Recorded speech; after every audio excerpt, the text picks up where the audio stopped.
కొంచెం భీకరంగా ఇది ప్రవర్తిస్తాడు. తల నరికేసి ఆనందంగా ఆల్మోస్ట్ ఇంకా దృష్టజుమ్నుని కొట్టేస్తున్న టైంలో పక్క నుంచి ఇంకో బాణం వచ్చి ఆ బాణాన్ని కొడుతుంది అనమాట. ఎవరా అని చెప్పి ఇద్దరు ద్రోణాచార్యుడు దృష్టజుమ్నుడు ఇద్దరు షాక్ అయి తిరిగి హలో అండి, welcome to Astra talk show. Mahabharatam అనే సముద్రంలోని చాలా అన్సంగ్ హీరోస్ ఉంటారు. వాళ్ళందరి గురించి ప్రీవియస్ ఎపిసోడ్లో తెలుసుకున్నాం. లైక్ సాత్యకి యొక్క వీరోచిత పోరాటము ఇవన్నీ తెలుసుకున్నాం. 14 రోజుల యుద్ధాన్ని ఎంత వైల్డ్గా ఫైట్ చేశాడు ఏంటి అనేది తెలుసుకున్నాం. సో అటువంటి గొప్ప పాత్రలోని ఇంకొక పాత్ర అయితే మనం ఈరోజు తెలుసుకోబోతాం. ఆ పాత్ర పేరు ఏంటంటే దృష్టద్యుమ్నుడు. సో ఆ పాత్ర మహాభారతంలోని ఎంత కీ రోల్ ప్లే చేసింది, ఆ పాత్ర యొక్క విశిష్టత ఏంటి అనేది మనం సంతోష్ గారిని అడిగి తెలుసుకుందాం. So let's get in to the video. Hi Krishna, welcome to Astra talk show. Welcome sir. మీరు ఇంట్రడక్షన్లో చెప్పినట్టు చాలా పాత్రలు ఉన్నాయి మహాభారతంలో, చాలా మందికి తెలియవు. లాస్ట్ టైం మనము సాత్యకి గురించి మాట్లాడుకున్నాము. సాత్యకి ఒక వీరోచితమైన పోరాటం గురించి తను ఎంత ఇంపార్టెంట్ రోల్ ప్లే చేశాడు మహాభారత కురుక్షేత్ర యుద్ధంలో మనం డిస్కస్ చేసాము. సో ఈరోజు వచ్చేసి మీరు ఎంచుకున్న పాత్ర చాలా ఇంపార్టెంట్ క్యారెక్టర్. అది చాలా మందికి తెలియదు ఈ పాత్ర గురించి కూడా. ఆ పాత్ర వచ్చేసి దృష్టద్యుమ్నుడు. ఓకే. సో చాలా ఇంట్రెస్టింగ్ క్యారెక్టర్. ఓకే. దృష్టద్యుమ్నుడు గురించి తెలుసుకోవాలంటే ఫస్ట్ తన జననం గురించి ఫస్ట్ మనకి తెలియాలి. Okay, from first. Okay. So దృష్టద్యుమ్నుడు ద్రుపద మహారాజు పుత్రుడు. ద్రుపద మహారాజు అంటే ద్రౌపది వాళ్ళ తండ్రి. ఓకే. ద్రుపదుడి కొడుకు దృష్టద్యుమ్నుడు. ఓకే. సో ద్రౌపదికి అన్న అనమాట. ఓకే. సో ఇది చాలా మందికి తెలియదు ఈ క్యారెక్టర్ గురించి. సో మనం ఫస్ట్ నుంచి చూసుకుంటే మనము మహాభారతం కనుక చదివితే ద్రుపదుడు ద్రోణాచార్యుడు ఇద్దరు బాల్యమిత్రులు. వాళ్ళిద్దరు కలిసి భరద్వాజ ముని ఆశ్రమంలో చదువుకుంటారు. సో చాలా క్లోజ్ ఫ్రెండ్స్ అనమాట ఇద్దరు. సో ద్రుపదుడు అంటాడు, ఎప్పుడన్నా ఫ్యూచర్లో నేను రాజు అయిన తర్వాత తిను రాజకుమారుడు, తిను నార్మల్ అనమాట, నార్మల్ సన్, ఋషిపుత్రుడు అనమాట ద్రోణాచార్యుడు. ఓకే. ఓకే. భరద్వాజ ముని కొడుకే అనమాట. ఓకే. సో ఎప్పుడన్నా ఫ్యూచర్లో నేను రాజు అయిన తర్వాత నీకు ఏ హెల్ప్ కావాలన్నా నేను చేస్తాను, నీకు ఏదంటే అది ఇస్తాను, కావాలంటే అర్ధరాజ్యమైనా ఇస్తాను, నేను రాజు అయిన తర్వాత నీకు ఏది కావాలన్నా నన్ను వచ్చి అడిగితే నేను నీకు అది ఇస్తా అని చెప్పి అంటాడు అనమాట ద్రుపదుడు. ఓకే.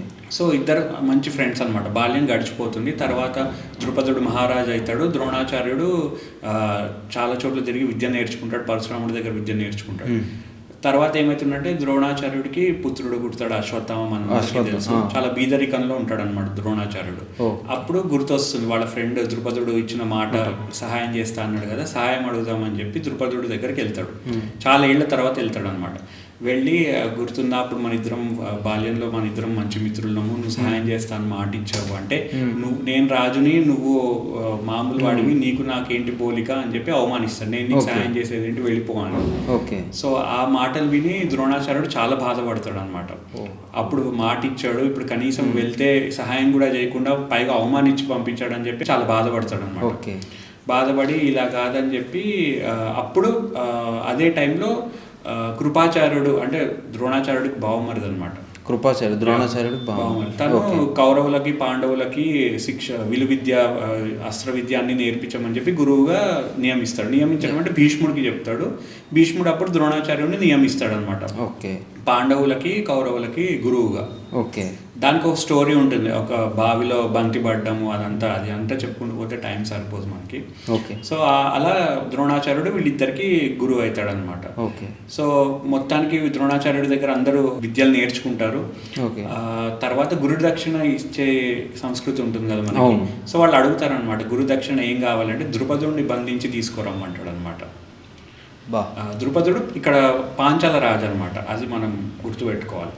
సో ఆ టైంలో ద్రుపదుడుని బంధించి ఎవరైతే తీసుకొస్తారో వాళ్ళు నాకు గురుదక్షిణ ఇచ్చినట్టు, అదే నా గురుదక్షిణ అని చెప్పి అంటాడు ద్రోణాచార్యుడు. ఓకే. సో ఆ టైంలో కౌరవులు వెళ్తారు, వాళ్ళు విఫలమవుతారు. పాండవుల్లో అర్జునుడు వెళ్ళి బంధించి తీసుకొస్తాడు ద్రోణాచార్యుడి ముందుకి ద్రుపదుడిని ఓడించి. అప్పుడు ద్రోణాచార్యుడు ఏం చేస్తాడంటే సరే ఎంతైనా నువ్వు నా ఫ్రెండ్ కదా, అప్పుడు నీ దగ్గరకు వస్తే నువ్వు నన్ను అవమానించి పంపించావు కాబట్టి నేనేం చెయ్యను, కానీ పాంచాల రాజ్యానికి రాజు కదా ద్రుపదుడు, సగం పాంచాల రాజ్యం తీసుకొని సగం ఇచ్చేసి తిప్పి పంపించేస్తాడు ద్రుపదుడిని. ఓకే. సో తిను ఫస్ట్ ద్రుపదుడు అవమానించాడు ద్రోణాచార్యుడిని, తిను మళ్ళీ తనను అవమానిస్తాడు, కానీ చంపడు, ఏం చేయడు అనమాట, ఎంతైనా ఫ్రెండ్ కదా, మిత్రుడు కదా. కానీ బాధపడతాడు ద్రోణాచార్యుడు, ఎంతైనా మన ఇద్దరం మిత్రులమే కదా, సగం రాజ్యం తీసుకొని మిగతా సగం రాజ్యం నీకు ఇచ్చేసా, వెళ్ళిపో అని చెప్పి పంపించేస్తాడు. కానీ ద్రుపదుడు అది మనసులో పెట్టుకుంటాడు అనమాట, నన్ను అవమానించాడు ద్రోణాచార్యుడు అని చెప్పి తపస్సు చేస్తాడు. దేనికి? యజ్ఞం చేస్తాడు. యజ్ఞం ఎందుకు చేస్తాడు? అర్జునుడిని చూసి ఇంప్రెస్ అవుతాడు ద్రుపదుడు. అర్జునుడిని పెళ్లి చేసుకోవడానికి ఒక కూతురు, ద్రోణాచార్యుడిని చంపడానికి ఒక కొడుకు కోసం యజ్ఞం చేస్తాడు. సో ఆ యజ్ఞం చేస్తే ఆ యజ్ఞగుండంలోంచి ఫస్ట్ దృష్టద్యుమ్నుడు పుడతాడు అనమాట. దృష్టద్యుమ్నుడు ఎందుకు పుడతాడంటే ద్రోణాచార్యుడిని చంపడానికి ద్రుపదుడు యజ్ఞం చేస్తే ఆ యజ్ఞగుండంలోంచి బయటకు వస్తాడు దృష్టద్యుమ్నుడు. రావడమే ఆయుధాలతో వస్తాడనమాట. ఆ తర్వాత అదే యజ్ఞం నుంచి ద్రౌపది వస్తుంది. సో ఇది బ్యాక్గ్రౌండ్ అనమాట దృష్టద్యుమ్నుడిని. తను పుట్టిందే ద్రోణాచార్యుడిని చంపడం కోసం. అంటే ద్రోణాచార్యుడి యొక్క డౌన్ఫాల్ని ఇచ్చేయడం కోసం చెప్పేసి ద్రుపదుడు యజ్ఞం చేసి ఇలా చేయించి. సో ఒక పగ ప్రతీకారం అంటే ఎలా ఉంటుంది అనేది మహాభారతం చదివితే మనకు అర్థమవుతుంది. సో అప్పుడు దృష్టద్యుమ్నుడు పుడతాడు. తన ఏకైక లక్ష్యం ద్రోణాచార్యుడిని చంపడం అనమాట, సంహరించడం. సో ఇంకో ఇంట్రెస్టింగ్ ట్విస్ట్ ఏంటంటే ద్రోణాచార్యుడు ఒక గొప్పతనం ఏంటంటే, మీరు కనుక మహాభారతం చదివితే ద్రోణాచార్యుడి దగ్గర ప్రతి ఒక్కరు విలు విద్య కానీ అస్త్ర విద్య కానీ అన్ని ద్రోణాచార్యుడి దగ్గర నేర్చుకున్నారు. పెద్ద పెద్ద రాజులు ప్రతి ఒక్కళ్ళు, అప్పుడు ఒక ద్రోణాచార్యుడి గురుకులం ఒక యూనివర్సిటీ లాంటిది ఆ టైంలో. ప్రతి ఒక్కళ్ళు వచ్చి అక్కడ నేర్చుకునేవాళ్ళు. ట్విస్ట్ ఏంటంటే దృష్టద్యుమ్నుడు కూడా ద్రోణాచార్యుడి శిష్యుడే. ద్రోణాచార్యుడికి తెలుసు దృష్టద్యుమ్నుడు తనని చంపడానికే పుట్టాడని చెప్పి, అయినా తనకి విలు విద్యతో సహా కొన్ని అస్త్రాలు నేర్పిస్తాడు. అది ద్రోణాచార్యుడి గొప్పతనం. సో ఇది చాలా మందికి తెలియదు. ఎవరైతే తనని చంపడానికి పుట్టాడో తనకే విలువిద్య అన్ని విద్యలు నేర్పిస్తాడు. శత్రువుకి విద్య నేర్పించడం అనేది చాలా రేర్, కానీ అంత ఇదన్నమాట ద్రోణాచార్యుడు. సో అలా అయిపోతుంది. సో మిగతా స్టోరీ అంతా తెలుసు, వీళ్ళు జూదం ఆడతారు పోతారు, అన్ని తెలిసిన స్టోరీ. తర్వాత కురుక్షేత్ర యుద్ధానికి స్టార్ట్ అయ్యే ముందు ఇప్పుడు అటు 11 అక్షౌహిణులు, ఇటు అరౌండ్ 7 అక్షౌహిణుల సైన్యం ఉంటుంది. వాటికి అందరికీ ఒక్కొక్క అక్షౌహిణికి ఒక్కొక్క కమాండర్ ఉంటారు అనమాట. ఓవరాల్గా వీటన్నిటి కలిపి ఒక కమాండర్ ఇన్ చీఫ్ ఉండాలన్నమాట. అది ఎవరు అనేది ఒక డిస్కషన్ వస్తుంది. కొంతమంది సాత్యకిని పెడదామంటారు, కొంతమంది ద్రుపదుడిని పెడదామంటారు. కానీ కృష్ణుడు అర్జునుడు మాత్రం దృష్టద్యుమ్నుడిని పెడదామంటారు. ఎందుకంటే దృష్టద్యుమ్నుడికి ఈ వ్యూహాలు వేసే టాలెంట్, నాలెడ్జ్ చాలా బాగుంటుంది. సో తన సైన్యాన్ని నడిపించడం, లీడర్షిప్ క్వాలిటీస్, తనకి strategy, warfare strategies, planning, so టాక్టికల్గా ఎలా మూవ్ చేయాలి సోల్జర్స్ని, ట్రూప్ మూవ్మెంట్, ఇట్లాంటివి నాలెడ్జ్ చాలా ఉంటుంది దృష్టద్యుమ్నుడికి. సో అందుకు దృష్టద్యుమ్నుడిని సర్వసైన్యాధ్యక్షుడిగా పెడతారనమాట, కమాండర్ ఇన్ చీఫ్. సో అక్కడ నుంచి దృష్టద్యుమ్నుడి పాత్ర అనేది మనకి బాగా కనపడుతుంది కురుక్షేత్ర యుద్ధంలో. అంటే ఇప్పుడు మీరు చెప్పేది ఎంత రియలిస్టిక్, అంటే ప్రజెంట్ ఇప్పుడు జరుగుతున్న సిచ్యువేషన్ ఎంత రియలిస్టిక్గా ఉంది అంటే ఎగ్జాంపుల్ కోట్ చేయలేదు తెలియదు, కానీ రీసెంట్గా జరిగిన ఆపరేషన్ సింధూర్కి ఎలాగైతే వ్యూహాలు ఇవన్నీ రచించారో, సో అది దీనికి రిలేటెడ్ అవుతుంది. మహాభారతం అనేది మెయిన్ కురుక్షేత్రంలో ఈ టాక్టిక్స్, ఇంకా స్ట్రాటజిక్ థింకింగ్, వార్ఫేర్, ఇవన్నీ ఎలానో అప్పుడు కాలంలో మహాభారత యుద్ధంలో కూడా ఇవన్నీ జరిగినాయి అన్నమాట. సో ఇది అప్పటి నుంచి ఉంది ఇవన్నీ ప్లానింగ్ కానీ అది కానీ. సో ద్రోణాచార్యుడు ఏదన్నా వ్యూహం వేస్తే దానికి కౌంటర్గా దృష్టద్యుమ్నుడు వేసేవాడు అనమాట వ్యూహం. సో తను కూడా one of the greatest warriors. చాలామంది కౌరవ సైనికుల్ని సంహరించాడు, పెద్ద పెద్ద వాళ్ళని సంహరించాడు. కానీ ముఖ్యంగా మనకి ఎక్కడ బాగా తెలుస్తుంది అంటే ద్రోణాచార్యుడు, దృష్టద్యుమ్నుడు ఒక సిచ్యువేషన్లో యుద్ధానికి దిగుతారు అనమాట. ఒకళ్ళ రథం మీద ఒక రథం వెళ్ళిపోతుంది అనమాట. ఆ టైంలో దృష్టద్యుమ్నుడు కిందకి దిగి కత్తి పట్టుకొని ద్రోణాచార్యుడు నరికేద్దామని చెప్పి వెళ్తాడు. ద్రోణాచార్యుడు ఎంత వీరుడు అంటే తన కత్తిని డాలును కూడా పడగొట్టేస్తాడు దృష్టద్యుమ్నుడు. పడగొట్టి ఇంకెలా అంటే దృష్టద్యుమ్నుడు కింద పడిపోయి ఇంకా చనిపోతాడన్న సిచ్యువేషన్ వస్తుంది దృష్టద్యుమ్నుడు. ఇంకా దృష్టద్యుమ్నుడు కూడా అనుకుంటాడు నా పని అయిపోయిందని చెప్పి. ఆ టైంలో ఒక బాణంని ప్రయోగిస్తాడు ద్రోణాచార్యుడు. ఆల్మోస్ట్ ఇంకా దృష్టద్యుమ్నుడిని కొట్టేస్తున్న టైంలో పక్క నుంచి ఇంకో బాణం వచ్చి ఆ బాణాన్ని కొడుతుంది అనమాట. ఎవరా అని చెప్పి ఇద్దరు ద్రోణాచార్యుడు దృష్టజుమ్నుడు ఇద్దరు షాక్ అయి తిరిగి చూస్తే సాత్యకి అనమాట. సాత్యకి వచ్చి కాపాడి దృష్టజుమ్నుడిని తన రథం ఎక్కించుకొని పక్కకి తప్పిస్తాడు అనమాట. ఆ తర్వాత సాత్యకి ద్రోణాచార్యుడికి పెద్ద యుద్ధం జరుగుతుంది. సో ఇప్పుడు సాత్యకి గురించి మాట్లాడట్లే కాబట్టి ఓకే, సో జస్ట్ అక్కడ వరకు చెప్పి ఆపేసుకున్నాం మనం. సో వెల్ మూవింగ్ ఆన్, దృష్టజుమ్నుడు తర్వాత చాలా మంది దుర్యోధనుడు కూడా ఒక సందర్భంలో ఓడిస్తాడు. దృష్టజుమ్నుడు దృష్టజుమ్నుడి దగ్గర ఒక ప్రత్యేక అస్త్రం ఉంటుంది, సమ్మోహనాస్త్రం అని చెప్పి. సమ్మోహనాస్త్రం అది కనుక ప్రయోగిస్తే అవతల వాళ్ళు ఒక ట్రాన్స్లోకి వెళ్ళిపోతారు అనమాట. అది కురుక్షేత్ర యుద్ధంలో ఒకసారి ప్రయోగిస్తారు. ఓకే, దృష్టజుమ్నుడు ప్రయోగిస్తాడు. అంత కౌరవ సైన్యం అంతా ఒక ట్రాన్స్లోకి వెళ్ళిపోయి మూర్చపోతారు అనమాట. సో అట్లాంటి ప్రత్యేకమైన అస్త్రాలు ఉన్నాయి దృష్టజుమ్నుడి దగ్గర.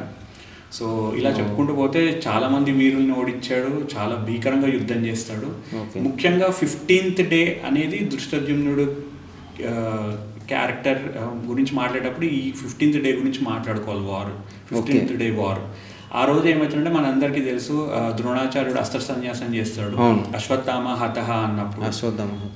సో ఆ టైంలో తను అస్త్ర సన్యాసం చేసి డీప్ మెడిటేషన్లోకి వెళ్ళిపోయి కూర్చున్నప్పుడు దృష్టజుమ్నుడు కత్తి పట్టుకొని వస్తాడు ద్రోణాచార్యుడిని చంపడానికి.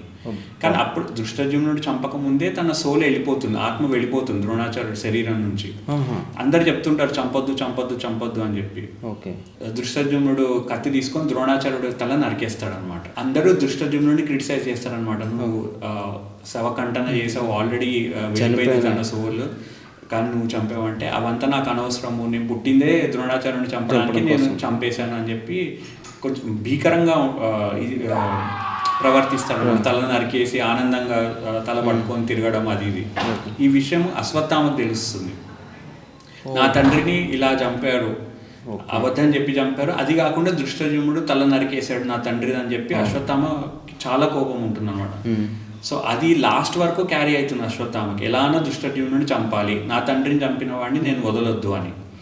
సో యుద్ధం మొత్తం అయిపోతుంది, 18 days అయిపోతాయి, పాండవులు గెలుస్తారు. మీకు తెలుసు వాళ్ళ కౌరవుల సైడ్ 3 మిగులుతారు, అశ్వత్థామ, కృతవర్మ, కృపాచార్యుడు. సో అశ్వత్థామ నైట్ పాండవ శిబిరాన్ని అటాక్ చేస్తాడు. ఆ టైంలో దృష్టజుమ్నుడు పడుకొని ఉంటాడు అనమాట. పడుకొని ఉంటే శిబిరంలోకి వెళ్ళి తన్ని లేపుతాడు దృష్టజుమ్నుడిని అశ్వత్థామ. అయితే షాక్ లో ఉంటాడు అనమాట దృష్టజుమ్నుడు, నువ్వు నా తండ్రిని చంపావు కాబట్టి ఇప్పుడు నేను చంపేస్తా అని చెప్పి గట్టిగా పట్టుకొని చంపే ప్రయత్నం చేస్తుంటే దృష్టజుమ్నుడు ఆ టైంలో కూడా అడుగుతాడు ఏంటంటే, కనీసం చనిపోయే ముందు ఒక అస్త్రాన్ని కానీ లేకపోతే ఖడ్గాన్ని కానీ ఏదో ఒక ఆయుధాన్ని పట్టుకొని చనిపోతా, నేను ఒక హానరబుల్ డెత్ ఉంటుంది నాకంటే, నువ్వు అది కూడా డిజర్వ్ కావు, నా తండ్రిని ఎలా చంపావు, నీకు హానరబుల్ డెత్ అనేది ఉండకూడదు అని చెప్పి అలానే గట్టిగా పట్టుకొని చంపేస్తాడు, తన్ని చిత్రహింస చేసి చంపేస్తాడు అనమాట. సో చాలా ట్రాజిక్ ఎండ్ అనమాట మహాభారతంలో. One of the tragic end ఎవరిది అంటే దృష్టజుమ్నుడిది. ఓకే, అంటే అంత వీరోచిత పోరాటం చేసి కూడా ఏం చేయలేకుండా చనిపోయిన లాస్ట్ లో అలాంటి చావు వస్తున్నమాట దృష్టజుమ్నుడికి. సో ఆ టైంలో చాలా దృష్టజుమ్నుడితో పాటు చాలామంది శిఖండి కానీ వీళ్ళందరూ కూడా ఇంకా ఉత్తమోజుడు, శిఖండితో పాటు వేరే ఇతర ద్రుపద పుత్రులు కూడా అశ్వత్థామ చేతిలో చనిపోతారు అనమాట. ఇంకా చాలా మంది పుత్రులు ఉన్నారు, ద్రుపద మహారాజు ఉన్నారు. సో వాళ్ళు ఉత్తమోజుడు వీళ్ళందరూ ఉంటారు. సో వాళ్ళందరూ అశ్వత్థామ చేతిలో చనిపోతారు అనమాట. 18th డే నైట్ జరుగుతుంది ఇది. 18 అంటే యుద్ధం మొత్తం అయిపోయిన తర్వాత అది జరుగుతుంది. 18 days వార్ అయిపోతుంది కదా, ఆ రోజు నైట్ వాళ్ళు రిలాక్స్డ్ గా పడుకుంటారు అనమాట, ఇక గెలిచిపోయాం మనం యుద్ధం అని చెప్పి. ఆ టైంలో అశ్వత్థామ శిబిరంలోకి వచ్చి రాత్రిపూట ఉప పాండవుల్ని, దృష్టజుమ్నుడిని, శిఖండిని, ఉత్తమోజుడిని వీళ్ళందరినీ సంహరిస్తాడు అనమాట.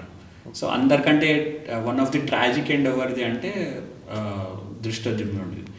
ఇంకోటి ఏంటంటే పాండవులు వనవాసం చేస్తున్నప్పుడు ఆ టైంలో ఉప పాండవుల్ని దగ్గరుండి పెంచింది దృష్టజుమ్నుడు అనమాట, ఎందుకంటే ద్రౌపది అన్న కదా. అవును. సో అది దృష్టజుమ్నుడు స్టోరీ. ఇంకో థియరీ ఏంటంటే దృష్టజుమ్నుడు అగ్ని అంశతో పుట్టాడు.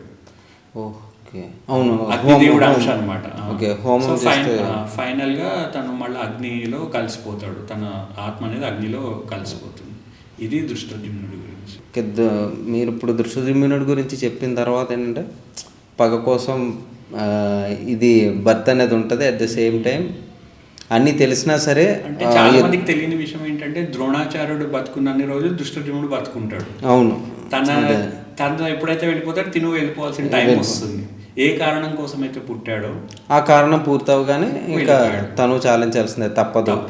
సో మనం అనుకుంటాం ఇంత ట్రాజిక్, కాకపోతే ఏంటంటే ఎండ్ అనేది చాలా ట్రాజిక్గా ఉంది. ఎండ్ అనేది ఏంటంటే కంప్లీట్ లేదు. పుట్టినప్పుడు ఇప్పుడు యుద్ధంలో చనిపోయినా లేకపోతే నార్మల్గా చనిపోయినా ఏదో కొంచెం ఉంటుంది కానీ అలా పడుకున్నప్పుడు అశ్వత్థామ లోపలికి వచ్చి చిత్రహింసలు చేసి చంపడం అనేది, సో అది కొంచెం మనకి చదువుతున్నప్పుడు కొంచెం ఇదిగా అనిపిస్తుంది. కానీ ఎవరి కర్మ వాడు అనుభవించాల్సిందే. కానీ అన్ని తెలుసుండి కూడా ద్రోణాచార్యుడు అస్త్రాలు కూడా కొన్ని ఇచ్చాడు ద్రోణాచార్యుడు. సో అది ఒకనొక సందర్భంలో ద్రోణాచార్యుడు బ్రహ్మాస్త్రం ప్రయోగిస్తే దాన్ని కౌంటర్ చేయడానికి దృష్టద్యుమ్నుడు కూడా బ్రహ్మాస్త్రం ప్రయోగిస్తారు. అదే అన్ని తెలుసుండి కూడా అన్ని నేర్పించారంటే గురువు ఎక్కడ లోపం చూపించకూడదన్న సింగిల్ ఫార్ములా కూడా చాలా బాగా ఎగ్జిక్యూట్ చేశారు. గురువు గొప్పతనం గురించి చెప్పారు, చాలా బాగుంది. ఇంత వాల్యుబుల్ ఇన్ఫర్మేషన్ దృష్టద్యుమ్నుడు ఒక one of the hidden character, మహాభారతంలోని one of the hidden character గురించి చెప్పినందుకు చాలా చాలా థ్యాంక్స్ అండి. Thank you Krishna. ఇలాంటి ఇంట్రెస్టింగ్ టాపిక్స్ తెలుసుకోవాలనుకుంటే, మీకేమన్నా డౌట్స్ ఉంటే డెఫినెట్గా మీరు కింద కామెంట్ చేయండి. ఇట్లాంటి ఇంట్రెస్టింగ్ వీడియోస్ కోసం please like, share and subscribe Astra talk show. Thank you.